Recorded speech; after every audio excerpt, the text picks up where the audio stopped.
What's good? Welcome to First String Podcast. On today's episode of First String Podcast, we will be talking about the Washington Commanders OTAs just wrapping up.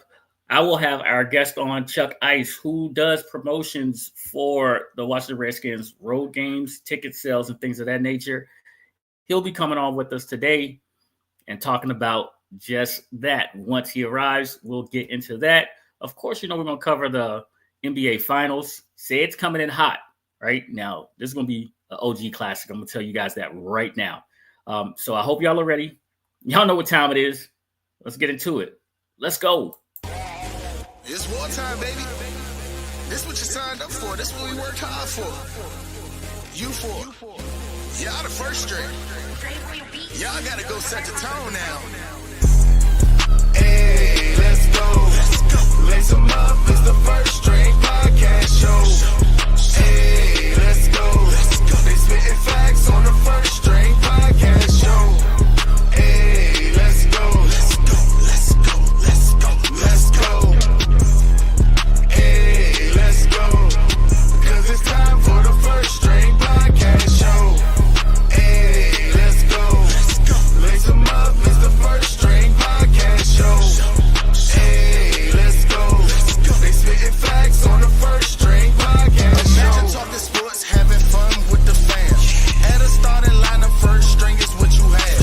An entertaining stream with the Pro Bowl cast. When the viewers chime in, they gon' answer what you ask. Representing for the Queens, yeah, we got Lady A. A super knowledgeable woman who can break down any play. Said from the South, so he read GA. The Falcons, the Bulldogs, the whole Peach State. Drunk Uncle Al, only way you can describe him. Every time he crack the mic, you know he gon' be wildin'. Last but not least, it's my man Toothpick. Commanders is a squad and he the captain of the ship. So if you feel the vibe, go ahead and tune in. Like, subscribe, recommend to a friend. Now for real, like, subscribe, and recommend this to a friend. Hey, let's go. Cause it's time for the First String Podcast Show.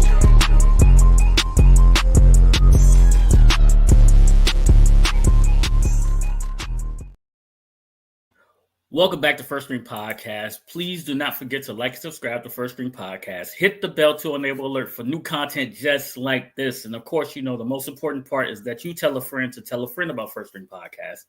All right, so listen, your boy's flying solo right now, and I'm still waiting on our guests. So why don't we jump right into this first topic, which we're going to talk about is the NBA playoffs and the NHL playoffs, okay?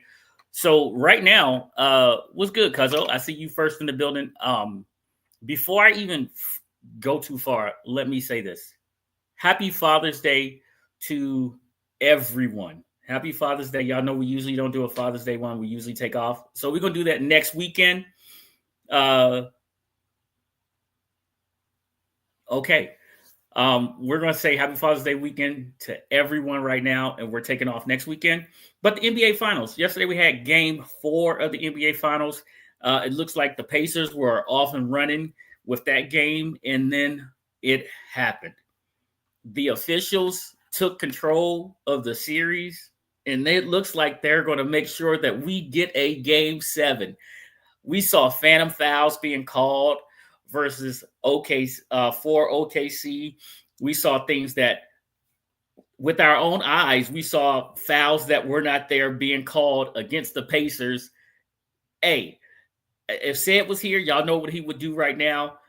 He would definitely, put that one slide up, but Lady A is watching today. I've been informed that she's watching, and I ain't getting fined by nobody. It is just not going to happen today. So I want to know what y'all think about the NBA Finals and what went down yesterday. Is it egregious? Should the Pacers be up 3-1 right now? How do you feel the referees controlled the pace of this game as compared to other ones? Because don't forget now, the Pacers are a physical team, and the referees do allow the Pacers to get a little physical with OKC. And then they don't call it that way either. So you can't just ignore one side of this coin, right? You have to know that What happens on one side happens on the other side as well. Did you enjoy Friday's game? It wasn't a blowout. It was a tough game. Came into the fourth quarter, and um, the MVP stepped up and played an MVP type game. So you can't take anything away from SGA. You really, really can't do that. And we really have a series now because we had a lot of chippiness in this game. You had some hard fouls. Obi Toppin got fouled and pushed a couple people. There were some people taken down to the ground. So you're starting to see, which is now a best of three, that fight come out. You heard SGA tell the big 7-footer, "Hey, get up. We need you." You heard him tell him, "Get up. We need you. If it ain't broke, sprained or something like that, we need you on the floor." So what do you guys think about that? Cuzzo, what do you think about this NBA Finals? What's up, Dr. Marilyn? Thank you for joining us. Thank you for joining us for real. We see you all here, and we do appreciate you all for stopping by today. Plus, we also have the DC Defenders in the championship of the XFL this weekend as well. So shout out to the DC Defenders in their first year under a new head coach. We do know that our coach is now coaching in college, head coach in college. So let me know what you think about that. The Washington Commanders wrapped up OTAs this week. Noah Brown went down on day 2 of OTAs. Still not clear what the injury is or why he went down. We do know that he went down, made his way to the sideline with some assistance, and then was carted off. No one has said what the injury is as of right now, but we do know that Noah Brown was carted off, and we don't know exactly why just yet.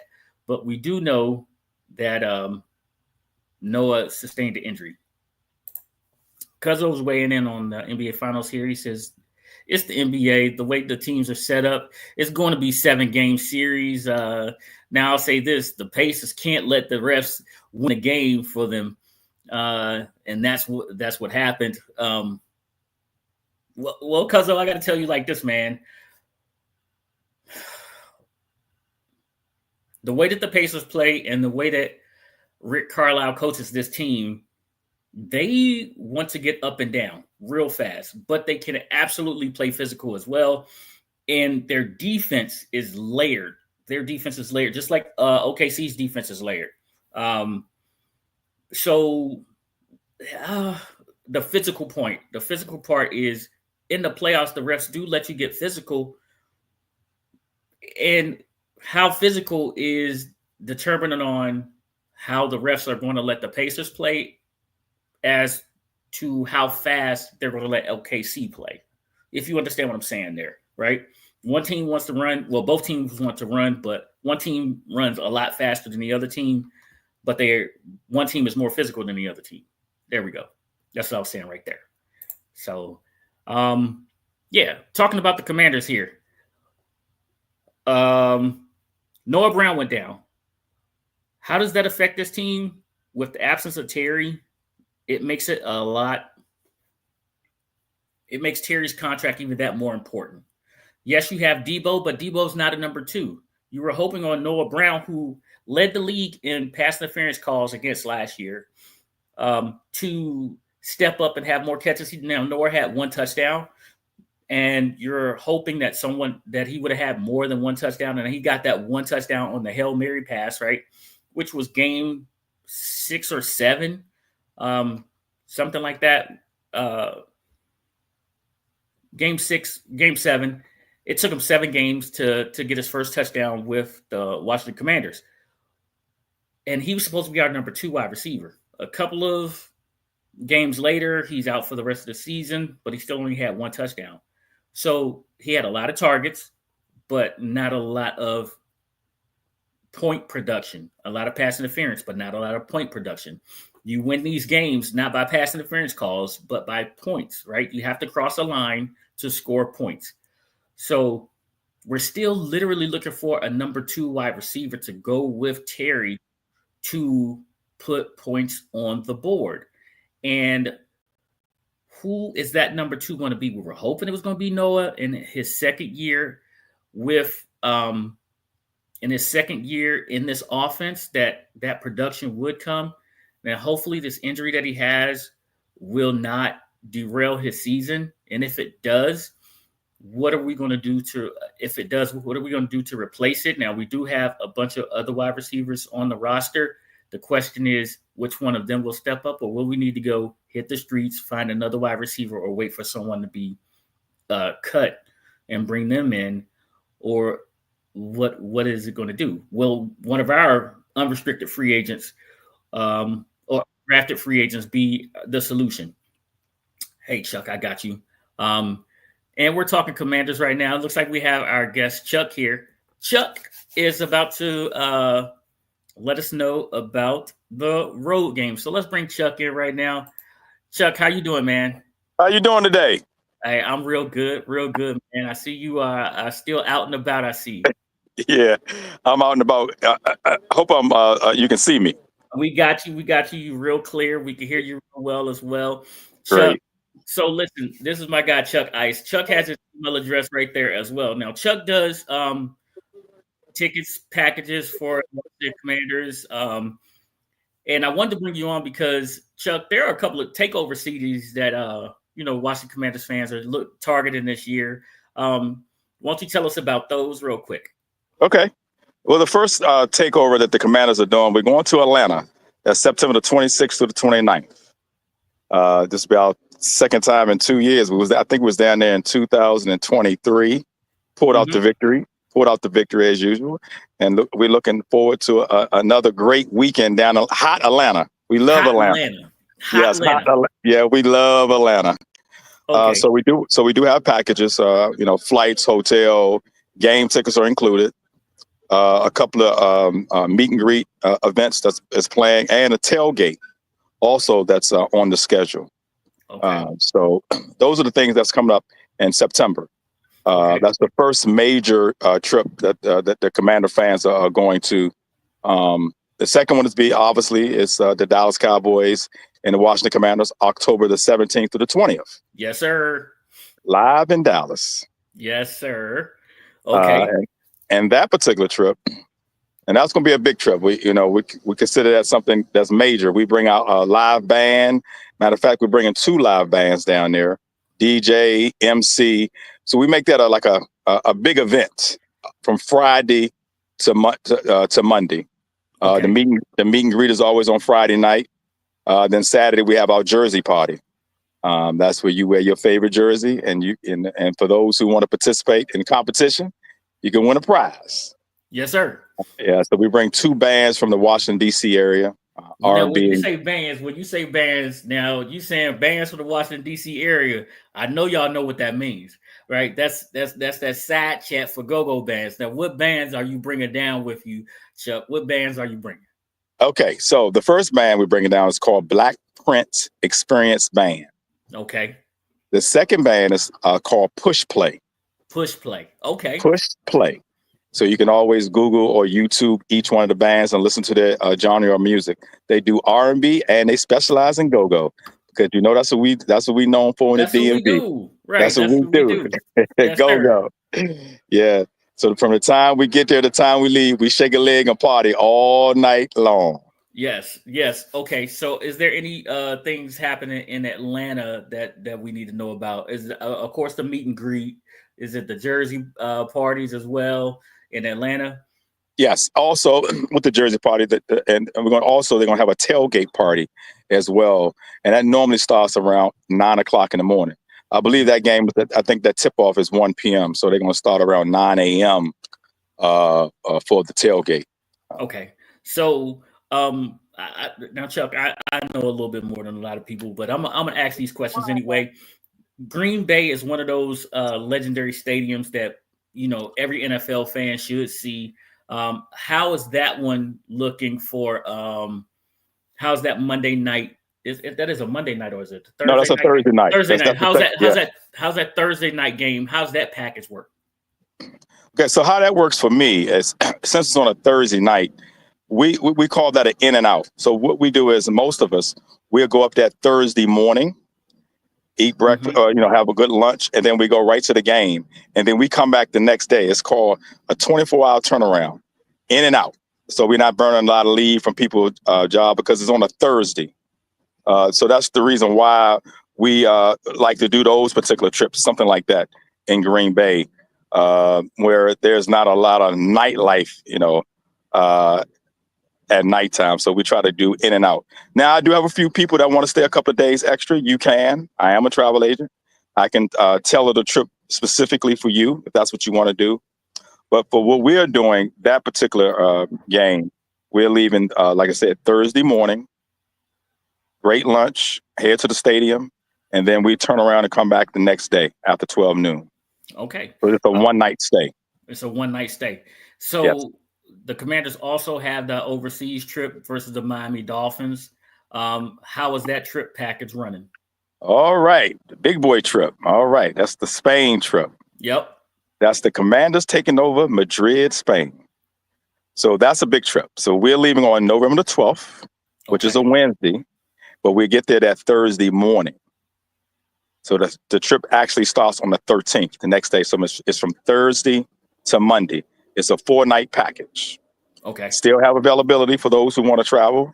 I have several people throughout the country who's traveling on that. So it just depends on where you live. We can put the package together. And it's, obviously it depends on the city that you're coming from will determine your price point.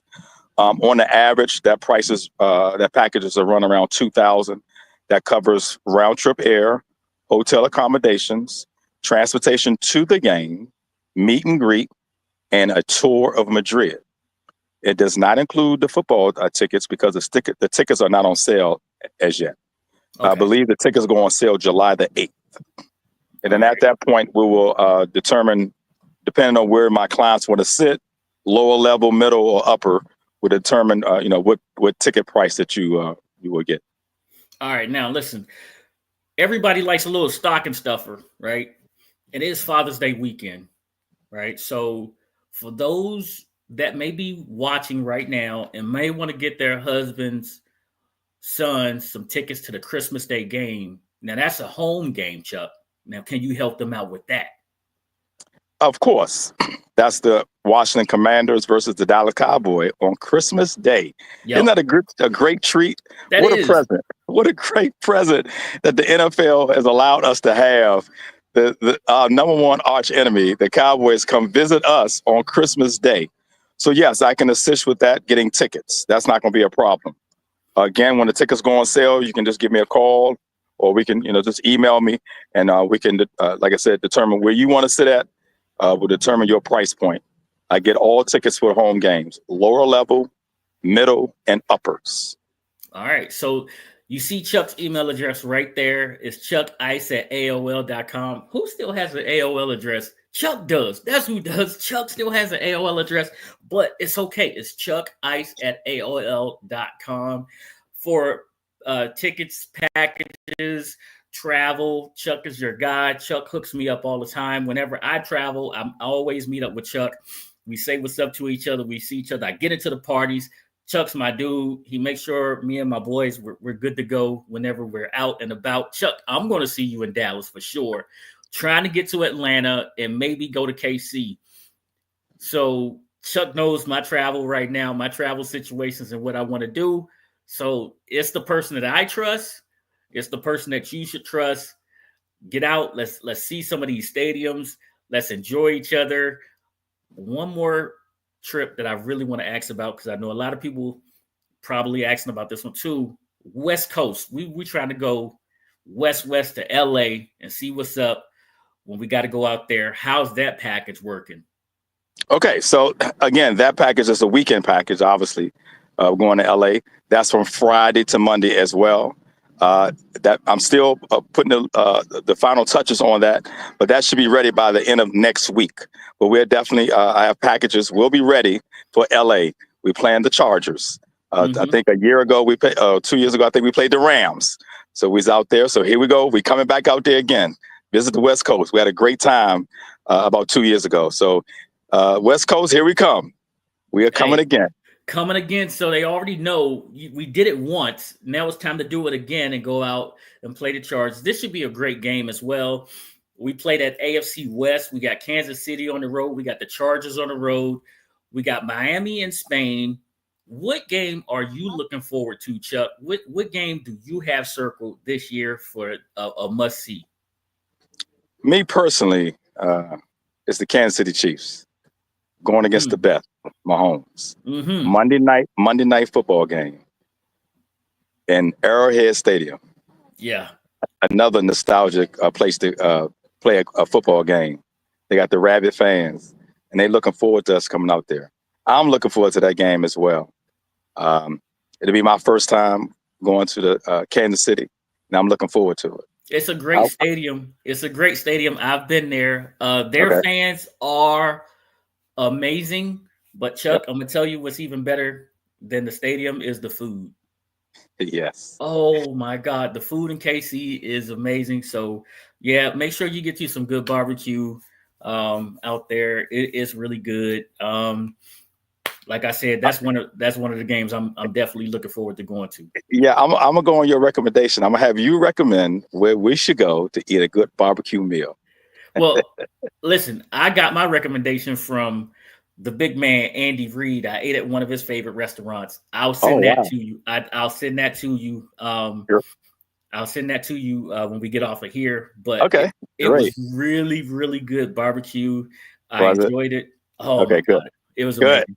So, to be honest with you, most of my guests, that's what they're looking forward to. They want some good barbecue. That's the first thing they mentioned to me. I said, I'm going to put that on the itinerary. You don't have to worry about that. We're going to have a good meal when we go to Kansas City. Oh, yeah. You definitely going to have some good food there. It's real good food in KC. The nightlife is not so bad either. They do know how to party. So, and they pretty hospitable. KC, as a people, it's almost like going to New Orleans. You know how yes, you know how the fans in New Orleans are, right? The fans in New Orleans, they're welcoming. Yes. That's how Kansas City fans are. They're welcoming. They talk to you. They're not rude. They're not obnoxious. It's not Philadelphia. It's not Philly. that was an experience in Philly last at the playoffs. That was an experience. I tell you. It's definitely not Philly. So gotcha. And those were shots fired for Philly fans that may be watching right there. Oh yeah. That was shots fired. So we do have Philly fans that are trying to come and take over for the Philly game in Washington. Right. So we can't allow that to happen. So see Chuck again for tickets there. Yeah, I believe those days are over. We had a long run, about 20, 25 years of the opposing fans coming to FedEx Field, now Northwest Stadium, taking over. But I believe we're turned the tide now. Things have changed. You're going to see a different look at the Northwest Stadium, the number of fans that's going to show up this year and, represent burgundy and gold. Yeah. Most definitely. I believe that as well. Okay, Chuck. So before you came on, I was talking a little OTA. OTAs are over. Noah Brown went down. We do know that. We don't know how significant this injury is, if he'll be back during the season or what. But what players outside of Jaden Daniels are you looking forward to seeing this year? Okay. I'm a defensive guy. I need to see what Lattimore is all about. I want to see what he can do to solidify that cornerback position, because I have a lot of trust in I think he's a second-year guy from the one we drafted from Michigan, Mikey Sandersteele. Sandersteele, correct. Yep. I think he's going to turn out to be an excellent NFL pro. But I want to see what Lattimore is going to bring to the table. He was injured last year. He's saying he's healthy. I just want to see what that's the one I'm going to keep my eye on this year. Is Lattimore, because I'm a defensive guy. If you can shut down the opposing team's wide receivers or just keep them in check, you stay in the ball game.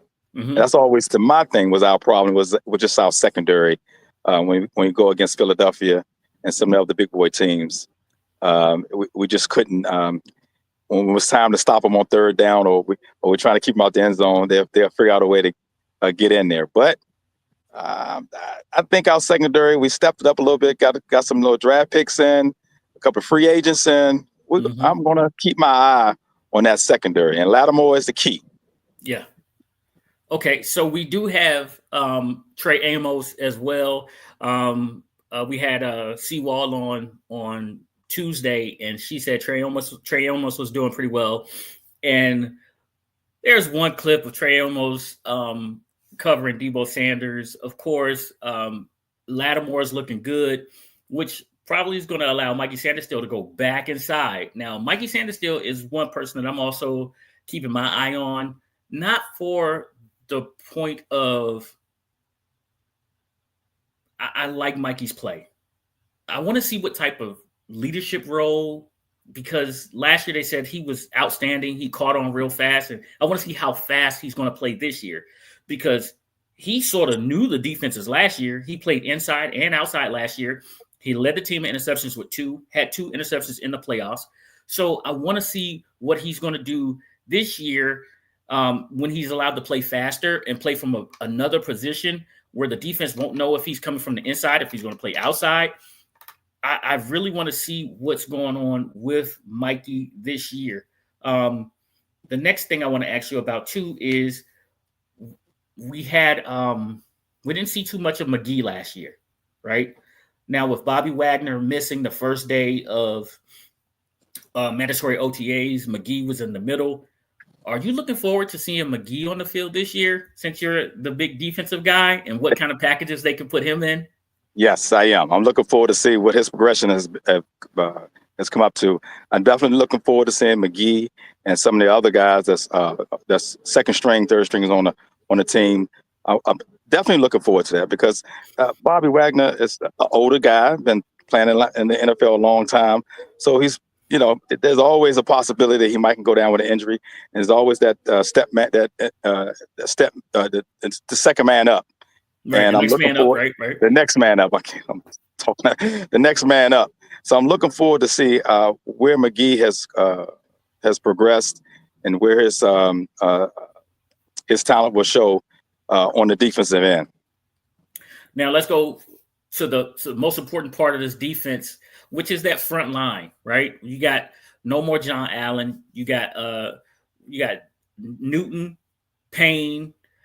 We have our new additions this offseason. We have no Armstead, who went back to the Dallas Cowboys.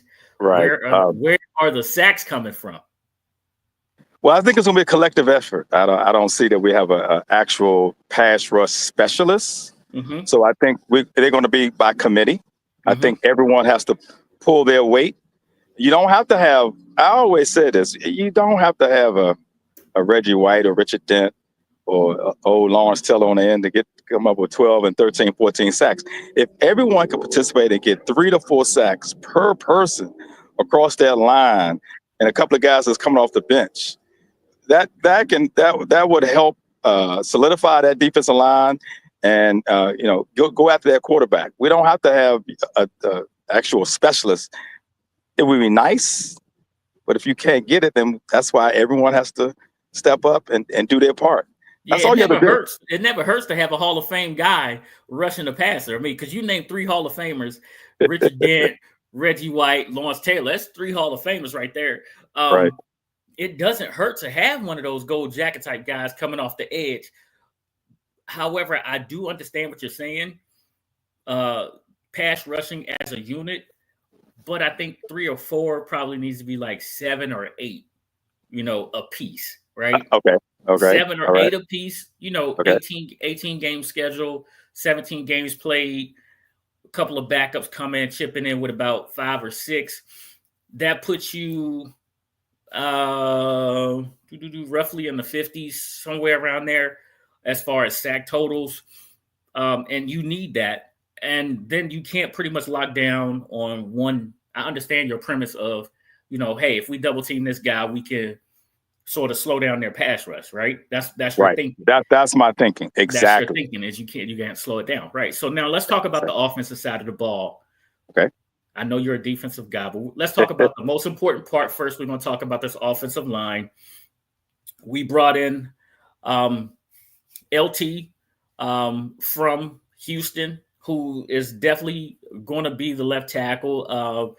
Our left tackle, which absolutely allowed us to take our second year guy and move him inside to guard. And then we drafted another tackle who showed a ton of athleticism. We have a badass center in Tyler Biadish.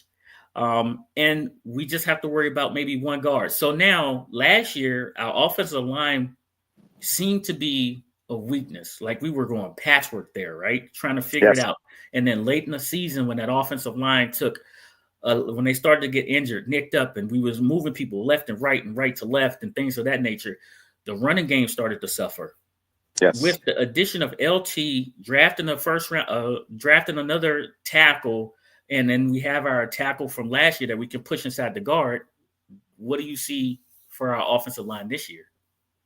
Well, I think they're going to gel. I think obviously they learned from last year, another year under their belt. I think the offensive coordinator will have a tighten them up and come up with different schemes for the offensive line to play better.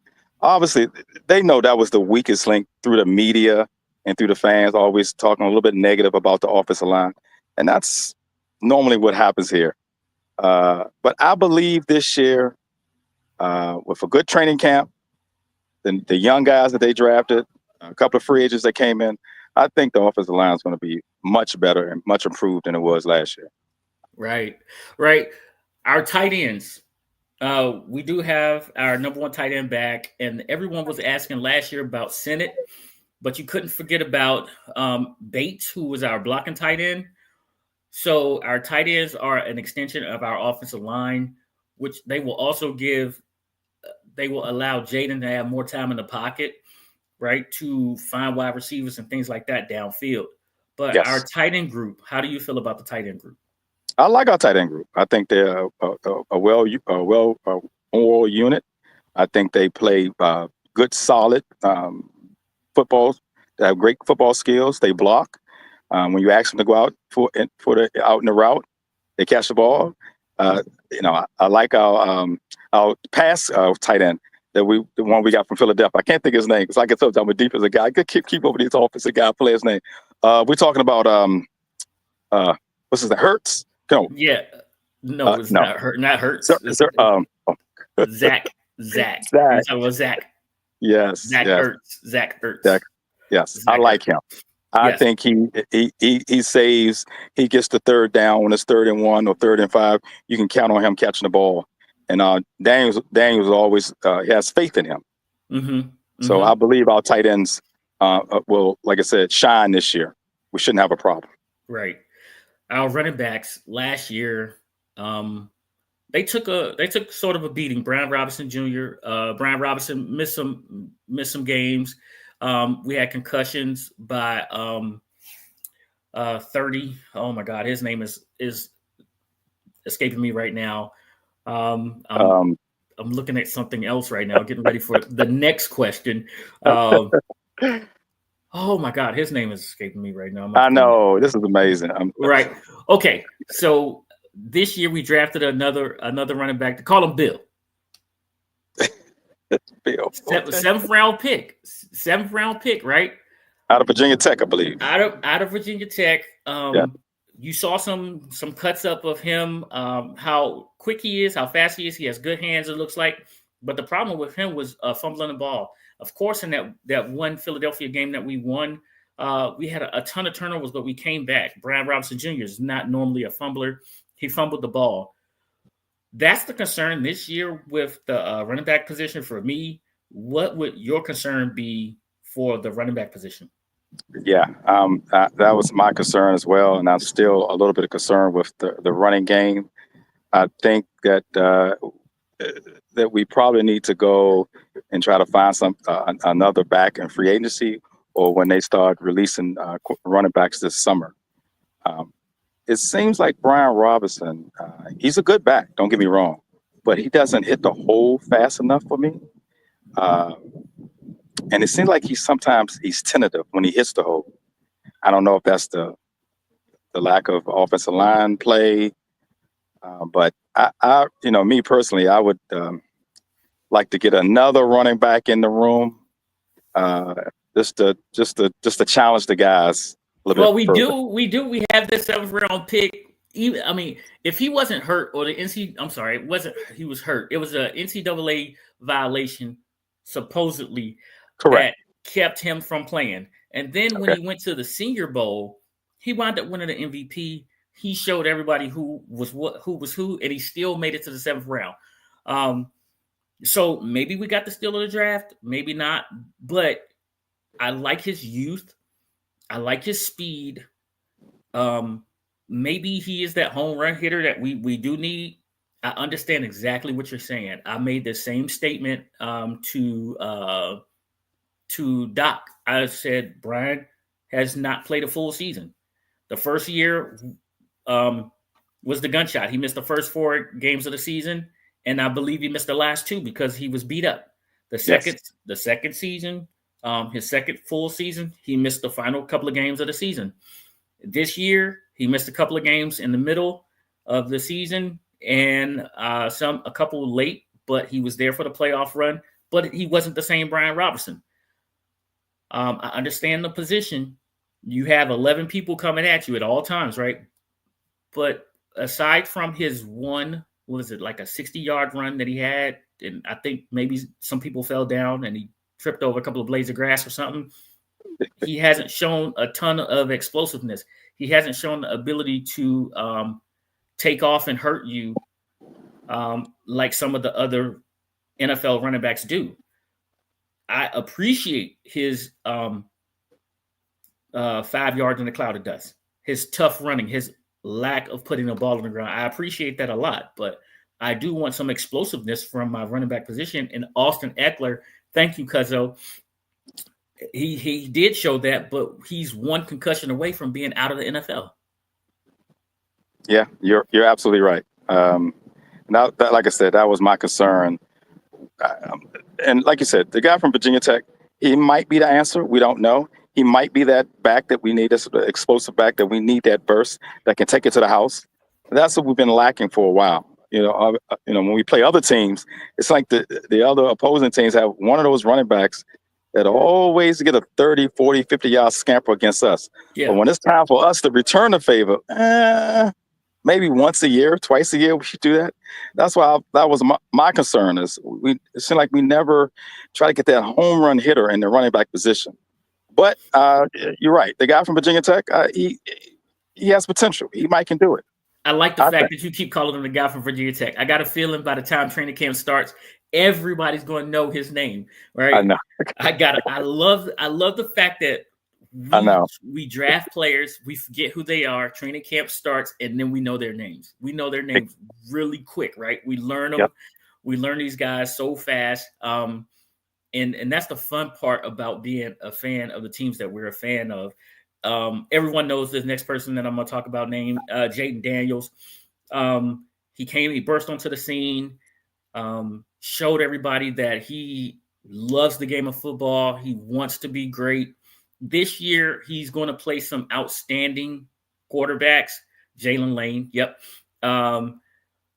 He's going to play some outstanding quarterbacks. He's going to go up against Jordan Love. He's going to go up against Patrick Mahomes. He's going to go up against pretty much everybody in the NFC East, right? He's going to go up against Dak, Hurts, whoever the Giants decide to put on the field, and Herbert out west. So the fact that he wants to be great, what are you expecting from him in some of these big games? Sophomore year, there's always this thing about a sophomore jinx they talk about all the time. But I think he's different. This guy is different. He studies, he's a student of the game. He's a practice hog. He's the first one in, last one out. I think we're not going to have to worry about a sophomore slump like they normally have with rookie quarterbacks coming in their second year. I think he's going to be determined to prove everybody that he belongs in the top echelon of the quarterbacks. And I think he is. It's been a long time coming for us to have a franchise quarterback. And I got a good feeling we have it. We are ready to roll the next 10 to 12 years. Hey, I like what you're talking about there. Cuzzo here is talking about now as number 2. I do feel like Jaden Lane. He's saying that he feels like Jaden Lane could be that number 2 wide receiver to Terry McLaurin, which is where we're going next. The wide receiver core, what would you like to see in there? How do you feel that wide receiver core is better or worse than last year? Oh, much better. Just by the addition of bringing Debo in, he's going to make everybody plays better. Sometimes it's good to bring in a veteran wide receiver who can show these guys how to practice, how to be professional, how to come in and run the routes that you're supposed to run, and be at the. And also, when you catch the ball, we need that yak, and I think Debo can give us that. That's the key. It's okay to catch the ball, but we need yardage afterwards. We need to push that ball down the field. And I think our wide receiver core is excellent. I got a good feeling about that offense, wide receiver room. Much improved from last year. Much improved. I do as well. Plus, we still have okay, Cuzzo. I don't know what you're saying right here. He says, Debo look okay. Everybody's saying Debo looks better. He looks like he's in shape. Nikki Javala, I know that she took a picture of Debo, sent it out to some of her colleagues out west, and they reported back to her saying that Debo is in shape. That looks like the Debo that they know. Debo showed well in the OTAs. As far as I know, he's been a participant. They haven't said he's been missing. He's been there. I can't wait to see what he does. I think he is going to feel more of that Kwame Brown role as far as the screens and things like that. Not as far as going downfield, like Kwame started to. I said Kwame Brown.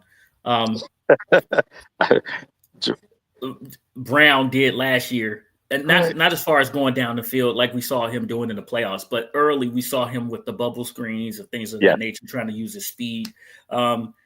I don't see him being in the backfield as much. Our running back room is set. Let those guys take the pounding. Let's keep him fresh. Let's keep him on the edge. Give him some slants, some quick outs, some bubble screens, some tunnel screens and things of that nature. Use his athleticism, some jet sweeps and things like that.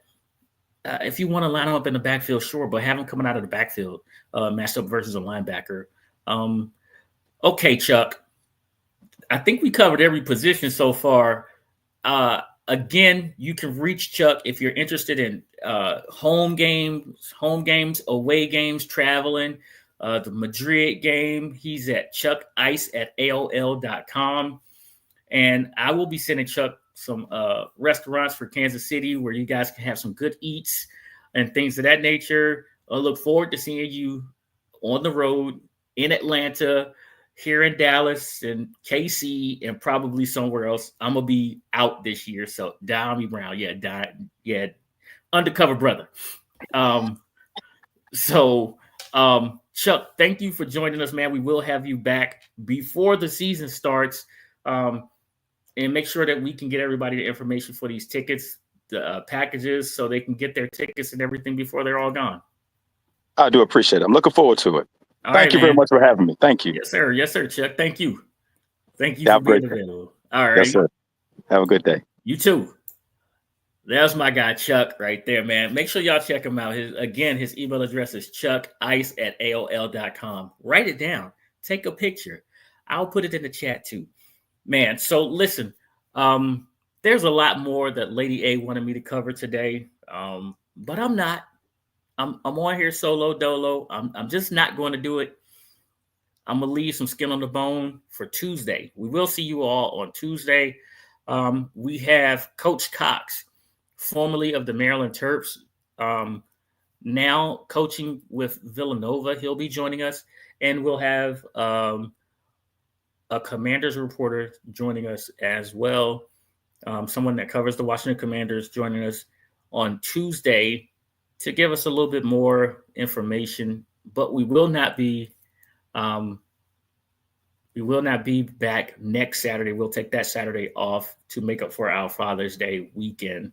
So Y'all know what this is. This is a real OG classic here. I appreciate each and every one of you guys for watching. Don't forget to subscribe. Like and subscribe to First String Podcast. Give us that good thumbs up. That's why we keep doing what we're doing. Hit the bell to enable alerts for new content just like this. And make sure you tell a friend to tell a friend about First String Podcast. So y'all know what I'm about to say. Shouts out to my son, United States Air Force, First String Podcast, second to none. Come get some. Raise hell. It's wartime, baby. This what you signed up for. This what we worked hard for. You for. Y'all the first string. Y'all gotta go set the tone now. Hey, let's go. Lace 'em up. It's the First String Podcast show. Hey, let's go. They spitting facts on the First String Podcast show. Hey, let's go. Let's go. Hey, let's go. 'Cause it's time for the First String Podcast show. Hey, let's go. Lace 'em up. It's the First String Podcast show. Hey, let's go. They spitting facts on the First String Podcast show. Imagine talking sports, having fun with the fam. At a starting lineup, first string is what you have. An entertaining stream with the Pro Bowl cash. When the viewers chime in, they gon' answer what you ask. Representing for the Queens, yeah, we got Lady A. A super knowledgeable woman who can break down any play. Say it from the South, so he rep GA. The Falcons, the Bulldogs, the whole Peach State. Drunk Uncle Al, only way you can describe him. Every time he crack the mic, you know he gon' be wildin'. Last but not least, it's my man Toothpick. Commanders is a squad and he the captain of the ship. So if you feel the vibe, go ahead and tune in. Like, subscribe, recommend to a friend. Nah, for real, like, subscribe, and recommend this to a friend. Hey.